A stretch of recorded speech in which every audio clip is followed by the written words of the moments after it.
It's actually the fundamental question why we are here today, and I think that there are different understanding of what risk is, and this is part of the confusion that is still among different type of communities, let alone the layman in the street.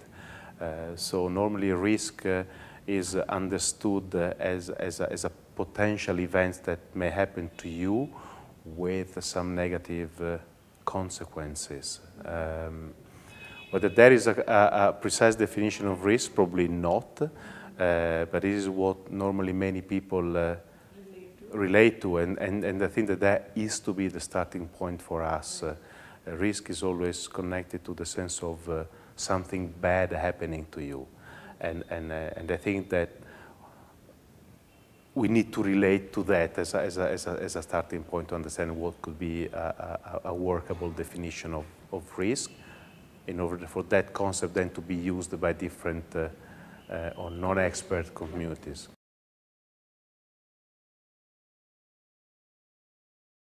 I think that the debate has reached a very important point, in fact. I've been looking at, there are 4 international agreements that have been adopted until now on the question of risk management. The first one was in 1989, and I'm talking about agreements reached through the United Nations General Assembly. So the first one was in 1989. The second one was through the World Conference, the first World Conference on Disaster Reduction in Yokohama in 1994. The third one was the International Strategy for Disaster Reduction of 1999. And then the fourth one is the Yogo Framework for Action. And I think that is quite encouraging to see how the debate has moved from being disaster-centered to risk-centered. So in that sense, I think is a very positive progress. Another positive element that I can highlight is the fact that there has been a move from identifying important issues that needed, or actions that needed to be done, toward the formulation of a plan. Now, this aspiration for having a plan that brings everything together, I think is very important, because it's also a sign of political will, if you wish. So there's a move from a list of issues that is important to do, to actually formulate them in a way that actually can yield result. That is also, I think, very positive. The reason why I'm saying that now we are at a new stage, if you wish, is whether the type of agreements that we have had until now have been able to talk to other communities as well, and whether the disaster risk manager community has been able to cross the bridge toward our other communities. And that poses the question, since in 2015 we will have a new framework for disaster risk reduction, what the content of that agreement will be is very important to determine if and how it will talk to other communities, the development communities, the climate change communities, the farmer communities. So different type of stakeholders that have been trying to engage in the discussion. So that, for me, is literally a new frontier. How finally the bridge can be built between this specific discussion into the others. Because the aspiration has been one of mainstreaming, but maybe the mainstreaming has not worked out yet. So how do we do it must be the focus of this debate now. If I listen to you, the very interesting thought that leading from what you're saying is, does disaster risk reduction also produce a plan which sits with other plans, to be considered in future development strategies, for instance? Yeah. Because if you're saying mainstreaming hasn't worked, then does one work in a silo and get, in an own institutional structure or whatever, to get some traction on the points that are relevant? Yes. If I may complement what you're saying is, because if I have 10 plans, which one do I operate first? Yes. And then going down to the question of urban, which I'm sure you will take me later on, you know, if you are a mayor of a city and you have 10 plans on 10 different areas of work, inevitably you need a plan on how to operationalize the plan. So you have to come up with an understanding on how these things can be synthesized in a very clear priority manner. And I think that this is the challenge that we have as disaster risk managers community. Do we want to be a plan amongst other plans, or we want to be an enabler for those plans to be really effective? And this is, I think, where the challenge now lies.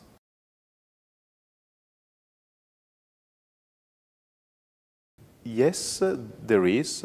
There was a very important study done by the IPCC in 2012, which is what is being called the SREX report. There is, and on extreme weather events.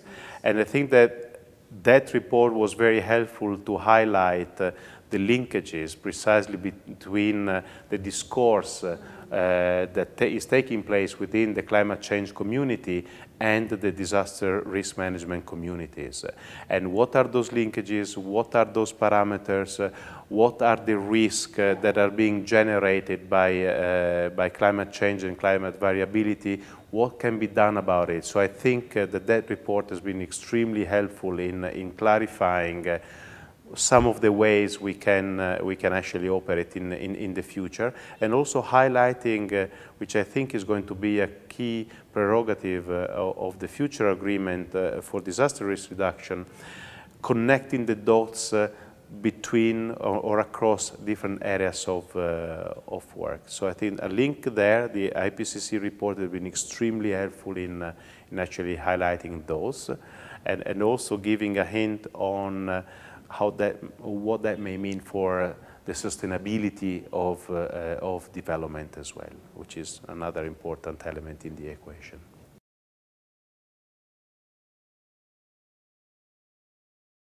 Yes, there is, but at the same time, the moment in which there appear to be a gap, I think that we are in a positive footing to actually make something happen. Yes, utilize the opportunity. Yes, because in a way, is a symptom, and when there is a symptom, then clearly there is something that you can do about it, because people have been asking, and that is where our commitment needs to be, and that is where also the challenge is, because I think that all of us need to step out of our comfort zone for our specific knowledge and say, hey, you are an expert in other areas, together, what is that we can do for a greater and wider good. And that, so stepping out of the comfort zone as an expert in a specific areas is what is required at this moment. Otherwise, linkages, if I don't step out of my home, I'm not going to meet anybody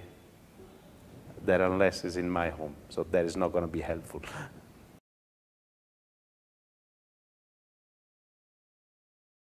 I think that the opportunity is to understand better what we mean by sustainability, because it's a term that is often, actually always used, but I think that more can be added to clarify exactly what that means.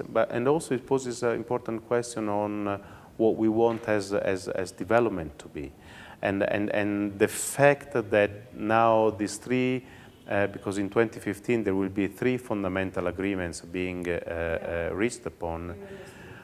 One is on disaster risk reduction, the other one is on climate change, and the third one is on sustainable development, with also important discussions taking place on the financing for development. Now, what is the emerging picture on the 1st of January 2016 is really what we need to look into, which is no longer, and this is the opportunity we have, is no longer one defined by one of the specific agreements, but is actually the combination of the 3, the picture that we're able to draw based on these 3. Some friends some time ago was telling me that a table to stand, you need at least 3 legs. And this is where we are now. So we have to be open-minded enough to understand that what we see on these 3 different tables may not necessarily be the full picture individually, but it's the combination of the three. And that requires, again, to step out of the comfort zone and being open to, you know, it's when you mix ingredients, you don't necessarily know what is going to come out. Although you can kind of anticipate. And I think that this is the beauty and the potential that we have at this stage now.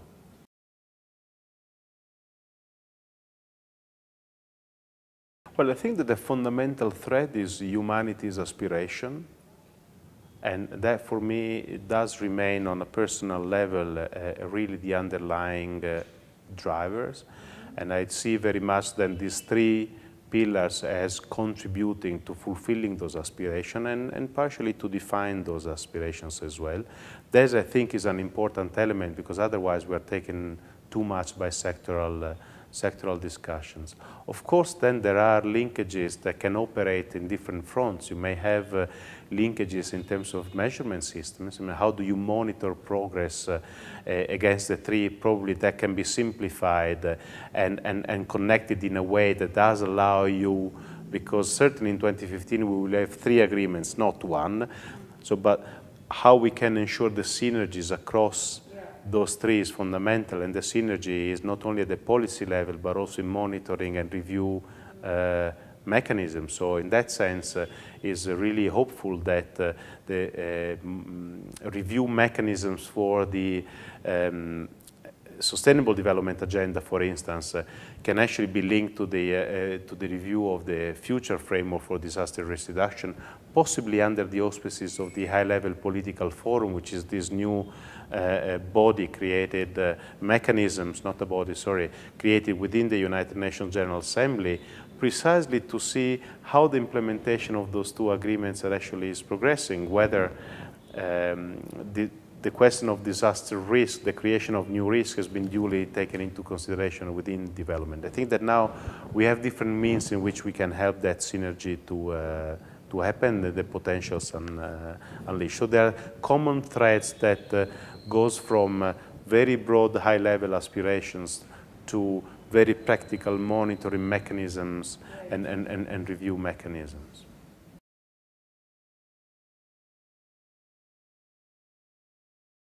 Well, this is the debate of the meeting that we're having here, but probably in synthesis, as already some of the ideas are emerging, the very same origin of the question of resilience is the capacity, for instance, of a spring to go back to its original position.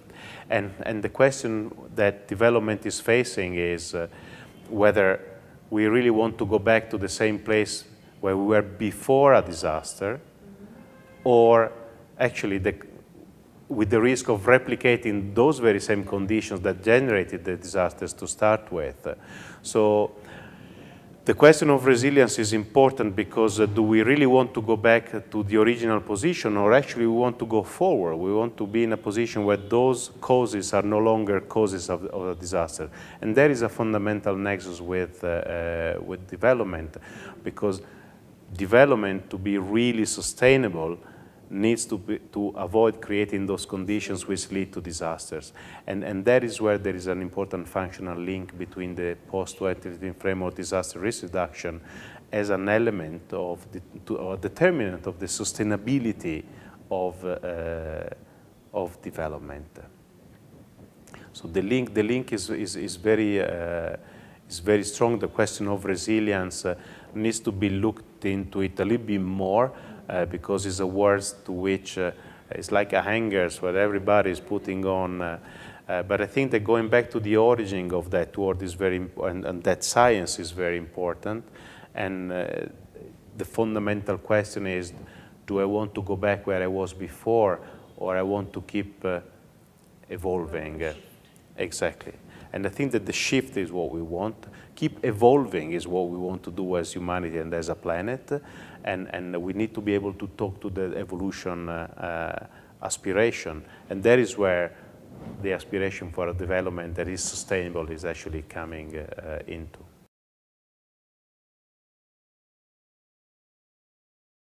This community is in a powerful position to help with understanding better causes and effects. And putting the fingers on the question of causes and effect actually can help in determining what are the mutual consequences of actions that takes place at different scales, so the local, the national, and the global. So that I think is the important added value that this community and the risk community can bring to the table. How do we really, or how can we better determine what are causes and effects so that you can identify the right measures at the right scale of action? Because I agree with you, not every scale or every level requires the same action. And I think that in the international cooperation mechanisms is also very interesting because mayors, because I like this question of the urban dimension, you can see more and more mayors that are operating extremely locally, but at the same time they also realize that they need to operate at different scales. They need to engage at the national level, and you know, in different countries you have different mechanisms through which mayors can engage with the central authority, the institutions, but also mayors are going beyond, and this is what UNISDR is helping with the city resilient city campaign, precisely because mayors have also a role to play in the international discourse. Now, of course, the type of actions that a mayor needs to undertake are different, because when he operates as a mayor in the community, is actually different when he's speaking to the prime minister or to whomever is the authority that he needs to talk to or she needs to talk to. Same story for the global level. But the interesting is that it's always the mayor. So there are new threats that are opening up, and there is no longer a vertical segregation between local and international. I mean, one could probably even claim that if I can represent it with an image, it's like a cube whereby you may have different stakeholders that horizontally, though, they operate as different tables. They can be the side of the local, the side of the national, the side of the regional, the side of the international, but it's always only one table, and depending on how you operate and you sit on the different sides, actually that is going to make the difference. I think that is what we are understanding at this stage, and the potential also civil society is the same.